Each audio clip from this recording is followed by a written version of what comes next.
पर शक्ति की बात हो रही है, यहाँ पर श्रीवास्तव सर इसी बात को आगे बढ़ाएं कि भाई अब न्यूक्लियर एनरिचमेंट आपने 60% कर लिया था, जिसे अमेरिका ने भी माना, आप यूरेनियम, अब वो खबरें आ रही हैं पेंटागन से, जैसे कि सर ने, प्रोफेसर पटनायक ने कोट किया कि वहाँ पे MIT के प्रोफेसर बता रहे हैं कि वो 90% तक हो गया है। तो इसका मतलब परमाणु बम बनाने से कुछ कदम ही दूरी पर है, और चाहे तो नुकसान आज भी कर सकता है, जैसा प्रोफेसर साहब ने कहा।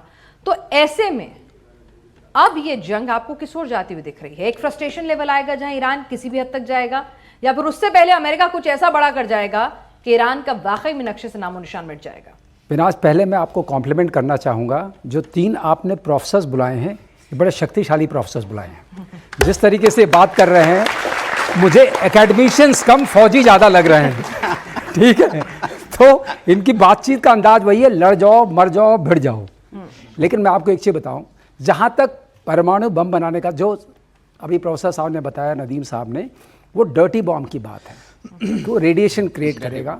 डर्टी बॉम्ब तो जिस तरीके से हमला कर रहे थे बुशहर में न्यूक्लियर प्लांट पे, उससे भी हो सकता था, शर्नोबिल टाइप की एक सिचुएशन क्रिएट हो सकती थी।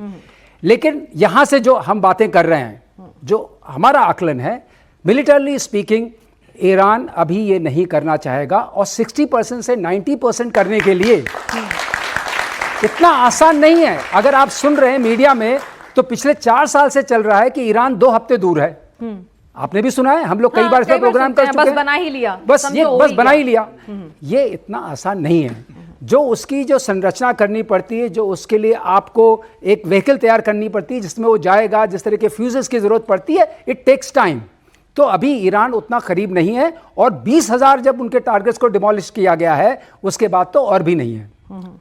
लेकिन खास बात यह है कि यहां से हम कहां जा रहे हैं। ये जो मैंने आपसे बोला था ऑप्टिक्स है, उस ऑप्टिक्स में एक चीज और शामिल है। वंस जो वापस गए हैं और उनको जाते हुए दिखाया गया विजुअल्स में, जैसे आदमी रूठ के किसी मेज से उठ के जाता है, उस तरह की बात है। उन्होंने कहा it's a bad news for us, but it's a more bad news for Iran. इसका मतलब उनके लिए भी बैड न्यूज है। मोर बैड न्यूज का मतलब क्या करेंगे ईरान के साथ? अब ईरान के साथ वो क्या करेंगे? मदर ऑफ ऑल बम गिराएंगे। अब यही मैं आपको बताना, तो जीसी कंट्रीज पर भी जाएगा, वो भी नहीं कर सकते आप। अगर एनर्जी चोक डाउन करेंगे तो फिर उसका असर दुनिया की इकोनॉमी पर पड़ेगा। अगर उनके पास ऑप्शंस होते इतने खुले हुए, तो ऑप्शंस को यूज करते। 40 दिन के बाद पीस के लिए तैयार नहीं होते। उनके पास प्रॉब्लम क्या है? स्ट्रेट और, जब देखिए, हमेशा अब आप लोग जानते हैं, जिस भी देश से वो बाहर निकले हैं, वहां की टेरेन ने उनको हराया है मोर देन वहां के लोगों ने। वियतनाम से बाहर निकले, वहां की टेरेन ऐसी थी। अफगानिस्तान से बाहर निकले, वहां की टेरेन ऐसी थी। इराक में जम गए क्योंकि फ्लैटन आउट कर दिया।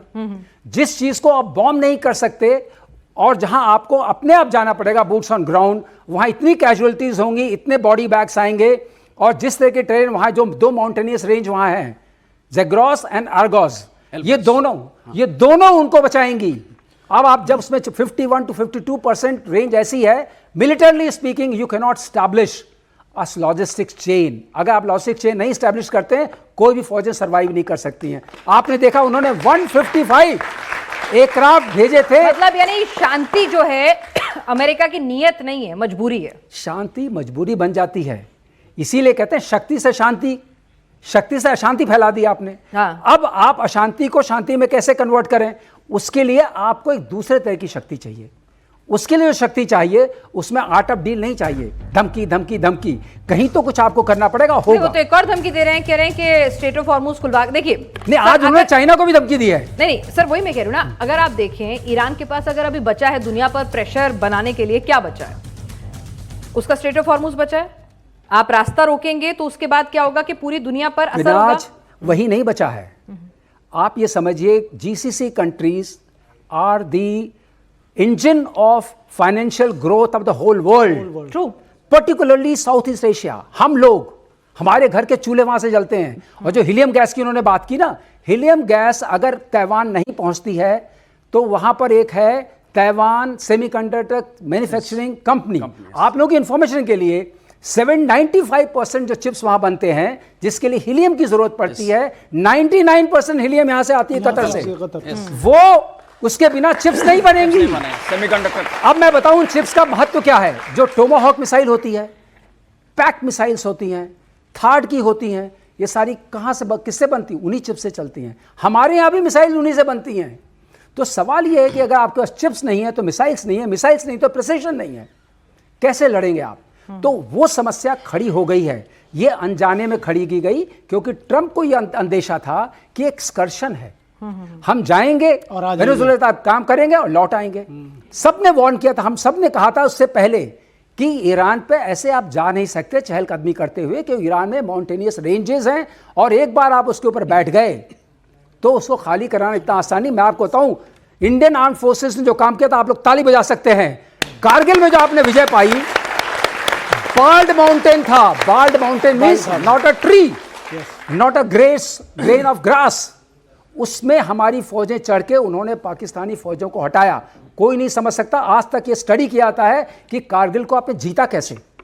वो अपने आप में एक स्टडी है, क्योंकि आपके अंदर खून देने की जज्बा होना चाहिए। बिल्कुल।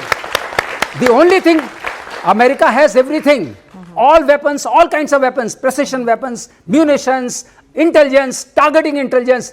They don't want to pay the blood cost. True, body खून देना पड़ेगा आपको आजादी के लिए। खून कहाँ है? वहां मात खाते हैं आप। ठीक है।